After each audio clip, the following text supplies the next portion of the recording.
2025 was a step in the right direction for the Red Sox, and I fully expect another busy offseason for them. But in this video, I'm going to go over the guys that I don't think are coming back for 2026. Let's get to it. Let's start this off with an easy one, and I got Liam Hendriks. Now, listen, great story coming back from cancer. He's an absolute competitor, and I still think he could be a guy that helps out a team in 2026, but I just don't see it with the Red Sox next season. Now, the Red Sox signed him to a 2-year deal back in 2024. We were all hoping he could be a guy that could contribute in 2025, but he just wasn't fully able to find it. Overall, over 14 games, he had an ERA of 6.59 and a FIP of 5.04, with his strikeouts way down from what we've seen in the past. He ended up having a lot of injuries as well earlier in the year, and his season got cut short because of a forearm issue. I wish nothing but the best for Liam Hendriks, but I expect him to latch on elsewhere in 2026. For the next one, we got to rewind a little bit, and I'll say both of the trade deadline acquisitions, Steven Matz and Dustin May. Now, looking back, it ended up being a dud of a deadline for the Red Sox, but who knows? Maybe hanging on to the prospects that came up in trade conversations for someone like Merrill Kelly could end up being a blessing in disguise. We'll just have to wait and see. Now, the Red Sox did bring in Steven Matz and Dustin May, though, but I expect both of them to be elsewhere for next year. Now, with Steven Matz, he ended up being pretty solid for the Red Sox, had an ERA of 2.08 over 21 games, but his FIP was close to a 5 during his stint in Boston, since he wasn't really striking out a whole lot of batters. Now, with the Red Sox, they like more swing and miss guys, and while Matz did help fortify things, I think the Red Sox are going to look to upgrade the lefties in the bullpen. Now, when it came to Dustin May, he was the headliner of the deadline, and he did have a couple of decent outings, but for the most part, he was very underwhelming, had an ERA at a 5.40 over 6 games, and the metrics weren't much better either. And along with that, he ended up dealing with elbow issues towards the end of the year. Craig Breslow has said that he's going to be looking to add guys to the rotation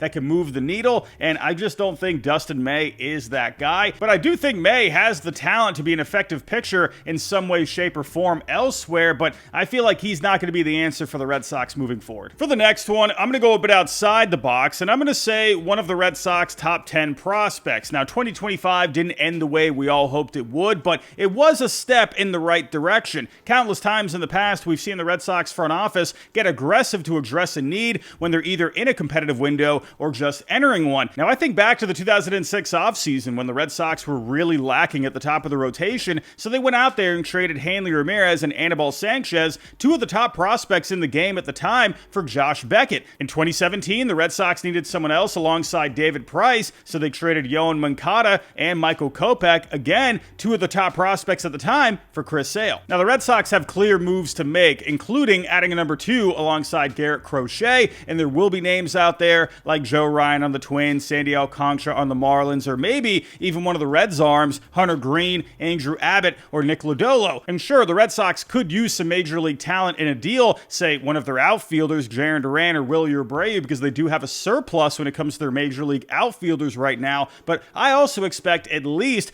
one of the top 10 prospects to get moved. Now, like I said, they have a surplus of major league outfielders, but they also have the password Yostinson Garcia in the mix as well, so maybe he could be used in a deal. They also have a lot of middle infielders in the system, so I wouldn't be surprised to see their number 1 ranked prospect on pipeline, Franklin Arias, get dealt somewhere. Now, like I said, the Red Sox need to add to the top of the rotation, but they have built good depth there with guys like Peyton Tolley and Connolly Early, who showed a lot of good things towards the end of last season, so I wouldn't be surprised to see one of them go back in a deal elsewhere, especially if it's a trade for someone like Joe Ryan. Whatever it is, I do think you're going to see someone in the top 10 get moved. On to the next one, and I'm going to go with Masataka Yoshida. Now, when I did this list last year, I had Masa in there as well, and it did look like he was going to get moved at one point. His name was coming up in trade rumors involving the Mariners for Luis Castillo. Remember, Tristan Casas was involved in those rumors as well, but in the end, the Mariners didn't want to take on Masa's contract, so he ended up staying put. He ended up not coming back until July because he was rehabbing his shoulder, and he didn't really get the bat going until September. Now, he looked great over the month of September, hitting .333 with an OPS of .837, and he came up clutch for the Red Sox in Game 1 of the wildcard round against the Yankees. However, even though he did get the bat going, I think the Red Sox are going to be looking for a bit more flexibility with the roster for next season. Now, even though Masa showed he can absolutely do his thing with the bat, he lacked lacks the positional versatility, and he doesn't have the most power for a DH. Because of that, his projections aren't amazing moving forward, and since he's making more money compared to the value of those projections, he has an underwater contract. Now, with only 2 years on his contract left, though, I could see Breslow finding a way to get out of it, like he did with Chris Sale a couple of years ago with the Braves. And last but not least, I think either Jarren Duran or Wilyer Abreu are going to be moved this offseason. And I know I'm cheating a little bit here mentioning both these guys, but I do think one of them ends up getting moved. I think it just comes down to what the trade would be and what the preference is going to be from other teams. Now, when it comes to the Red Sox outfield, going back to the trade deadline, we've heard the same word over and over, and I've already used this word a couple of times in this video, a surplus. Well, there is one at the major league level. You got Roman Anthony, Cedar Rafaela, Jarren Duran, Wilyer Abreu, and sure, you could end up moving Yoshida, like I just mentioned, to help give them a little bit more flexibility so you can work all of them into the mix. But with the Red Sox needing to land a number 2 for the rotation this offseason,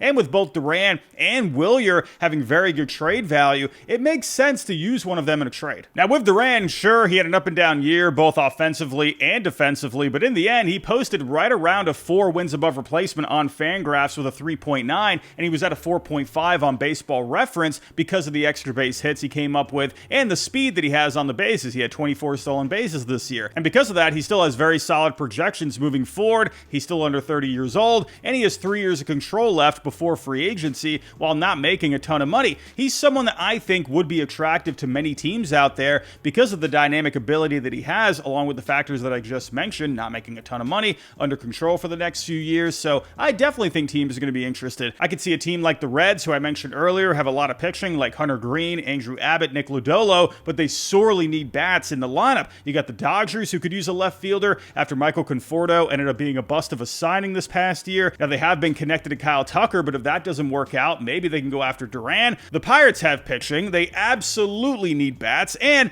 Bob Nutting should be able to afford Duran's salary, for crying out loud. Maybe the Marlins, who have a lot of pitching in the fold, and they could be closer to competing than we thought originally. The Padres don't have much to trade, but we all know AJ Preller loves Duran. He always finds a way to get wheeling and dealing, so maybe he can come up with something there. The Twins did just sell off a lot of guys at the deadline, but I still think they have a lot of good talent at the major league level, so maybe they want to try and stay in contention, especially if the Tigers end up trading away Tarek Skubal, so maybe they could work out some kind of a deal for either Duran or Wilyer. Now, with Wilyer, he's not going to have as much trade value as Duran because he still needs to show he can do a bit more damage against lefties, but he has a lot of control left with power and good defense in right field at a cheap cost. Now, like I said, maybe the Twins could be an option if they want to add more to that lineup, or the Reds, like I just mentioned with Duran. Again, they have pitching, so maybe they could work out some kind of a deal. And like I said, the Marlins and the Pirates could use another bat. And you know what? For Duran and Wilyer, I'll even throw the Nationals into the mix there, who now have the old assistant GM, Paul Tabani, in the fold running things as the new president of baseball operations, and he absolutely knows the Red Sox system. So if they were willing to part with Mackenzie Gore, maybe there could be something there. Now, with Wilyer, he has 4 more years of control, so maybe you could work him into a deal with, say, one of the young pitchers like Connolly Early, maybe Peyton Tolley, whatever it may be, and that would absolutely get something good back for the Red Sox, like Joe Ryan or maybe even Hunter Green. Now, it's hard for me to say which one I think ends up getting moved because I think it really just depends on what the trade is, and if a team would rather have a left fielder with speed like Duran or a good right fielder with power